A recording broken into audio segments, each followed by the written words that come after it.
किसी से पूछना, अगर आपकी किसी से बात होती हो तो पूछना कि घड़ी किसने बनाई, समय किसने बनाया, पल किसने बनाया, नक्षत्र किसने बनाया, ग्रह किसने बनाए, वार किसने बनाए, ये रविवार, सोमवार, मंगलवार, बुधवार, गुरुवार, शुक्रवार, शनिवार, शुभ लाभ, ये सब बनाया किसने, पल किसने बनाया, घड़ी किसने बनाई, समय किसने बनाया, नक्षत्र किसने बनाया। किसी से पूछोगे तो वो एक ही बात कहेगा, महादेव ने बनाया, शिव ने बनाया, शंकर। पहले परिवार में एक व्यक्ति के पास में घड़ी होती थी। किसके पास घड़ी होती थी? एक व्यक्ति के पास घड़ी होती थी, या घर में एक घड़ी होती थी और पूरे परिवार के पास में समय होता था। बोलो सही है? पूरे परिवार के पास में समय है। घड़ी पहले एक व्यक्ति के हाथ में होती थी, एक व्यक्ति के पास होती थी और पूरे परिवार में समय होता था। आज के जमाने में घड़ी सबके हाथ में है पर समय किसी के पास नहीं है। समय किसी के पास नहीं है। एक मिनट का भी समय पत्नी से बात करने का नहीं, एक मिनट का समय भी पति से बात करने का नहीं, एक मिनट का समय भी बच्चों के पास बैठने का नहीं, एक मिनट का समय भी अपने भाई बंधु के पास बैठने का नहीं। कोई संबंध नहीं, कोई नाते नहीं, कोई रिश्ते नहीं। आज व्यक्ति अगर थोड़े समय के लिए मिलता भी है तो ऐसी बात करता है जैसे ताने दे रहा है, जैसे गाली दे रहा है, जैसे अपशब्द कर रहा है, जैसे अपशब्दों का उसने बाण छोड़ दिया। जब प्रेम, स्नेह, आसक्ति शिव के प्रति हो जाती है तो समर्पण पूरा। एक पत्र आया, देखिए।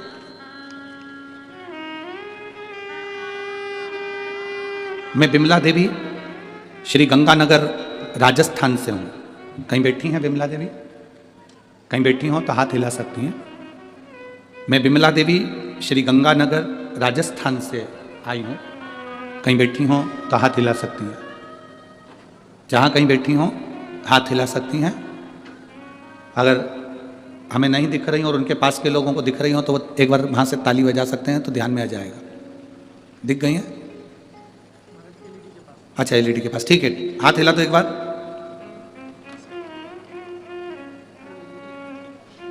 एक बार हाथ हिलाइए उधर से। हाँ ठीक है, दिख गए। मैं बिमला देवी श्री गंगानगर राजस्थान से आई हूँ गुरुदेव। पिछले साल मेरी बच्चादानी में कैंसर की गांठ थी। पत्र आप एलईडी पर भी पढ़ सकते हो, आस्था चैनल पर पढ़ सकते हो, मोबाइल पर देख सकते हो। मैं बिमला देवी श्री गंगानगर राजस्थान से कथा सुनने आई हूँ। पिछले साल मेरी बच्चेदानी में कैंसर की गांठ थी और 4th स्टेज की। मैं उसका इलाज मैंने जयपुर से करवाया था।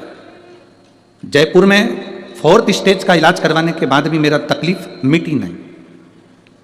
बहुत ज़्यादा मैं शिथिल हो गई, परेशान हो गई। तब मेरे पड़ोसन ने मुझसे कहा, टीवी पर कथा आती है, एक लोटा जल चढ़ाया करो। शिव जी को जल चढ़ाना प्रारंभ करा, एक बेलपत्र खाना प्रारंभ करा। मंदिर मेरे परिवार वालों को भेज देती क्योंकि मुझसे चला नहीं जाता था। 4th स्टेज का कैंसर लास्ट स्टेज में था और तकलीफ बहुत ज़्यादा थी। गुरुदेव, उस बेलपत्र को लाकर खाना प्रारंभ करा, शिव जी का चढ़ा हुआ जल लेना चालू करा। श्री शिवाय नमस्तुभ्यम ये दिन भर जपती। और बाबा की कृपा का मैं क्या वर्णन करूं। डॉक्टर के हिसाब से तो मेरी मृत्यु पास में थी, पर मेरे बाबा ने ऐसी कृपा करी, मैंने 9 बार जांच करवा ली। हर जांच में मेरा कैंसर खत्म हो गया। मैं बाबा को प्रणाम करने के लिए आई। अब जांच देखिए, आप उसको एलईडी पर पढ़िएगा और मोबाइल पर या आस्था चैनल पर उस पत्र को पढ़िए। जांच कितनी बार कराई उसने लिखा, मैंने 9 बार जांच कराई। 9 बार जांच कराई और बाबा की कृपा से मेरा कैंसर समाप्त है। अब मेरे शरीर में कैंसर नहीं। ये शिव भक्ति है। एक विश्वास, एक दृढ़ता, एक भरोसा। जब तक शिव से प्रेम नहीं होगा शिव के करीब नहीं पहुंच पाओगे। आप शंकर के करीब नहीं। शिव के करीब जाने के लिए आपको शंकर की भक्ति को अपने हृदय में उतारना है।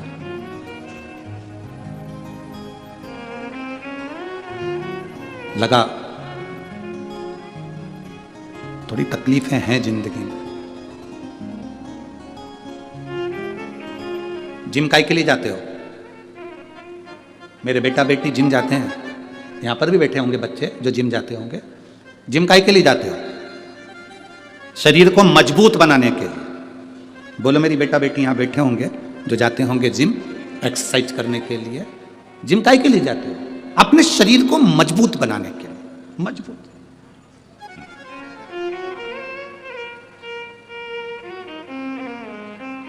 डम्बल्स, प्लेट्स, साइकिलिंग, रनिंग सब कर रहे हो जिम में। नए नए आए हो, लोग हंसते हैं, आपसे उठता नहीं, शर्म भी आती है। पर जिम में एक बात जरूर है, जिम के अंदर गाने लगा दिए जाते हैं। क्यों लगाते हैं गाने? कोई हंसे उस ओर तुम्हारा ध्यान ना जाए। साउंड तेज कर दिया जाता है एक्सरसाइज करते समय। जिम में साउंड बढ़ा दिया जाता है। हॉल में बहुत सारे बेटा बेटी एक्सरसाइज कर रहे हैं और साउंड तेज कर दिया, और तुम जिम में एक्सरसाइज कर रहे हो, तुम प्लेट्स लगा रहे हो, तुम डम्बल्स लगा रहे हो, तुम रनिंग कर रहे हो, तुम साइकिलिंग कर रहे हो, तुम बहुत कुछ कर रहे हो, और गाना क्यों लगाया जाता है? उस ट्रेनर से पूछो, जिनके ट्रेनर से पूछना कि तुमने ये गाना क्यों लगाया, तो वो कहेगा गाना लगाने का कारण केवल इतना है कि ये चिल्लाते रहेंगे, हंसते रहेंगे, बोलते रहेंगे, तेरा ध्यान गाने में हो और तेरा ध्यान अपनी काम में हो। काम में होगा और गाने में होगा तो तू इनको देखेगा नहीं, और देखेगा नहीं तो एक दिन तू अच्छा मजबूत हो जाएगा और दुनिया में नाम कर जाएगा। इसलिए ये इनको आसपास वाले चिल्लाएंगे। जैसे जिम मजबूत बनाने का काम करती है, उसी तरह शिव महापुराण की कथा भी मजबूत बनाने का काम करती है। तुम्हें इतना पक्का कर देती है शंकर जी के प्रति कि तुम्हारे भीतर वो बल आ जाता है कि अब दुनिया चाहे कुछ भी कहे, आग लगे बस्ती में, अपन रहो मस्ती में, शिव है मेरे साथ, मेरे साथ मेरा भोले बाबा, मेरे साथ मेरा शंकर है, मेरे साथ मेरा शिव है। अब मुझे भटकना नहीं है, अब मैं भटकूंगी नहीं, अब मेरा भटकना नहीं है। एक पत्र है, देखिए।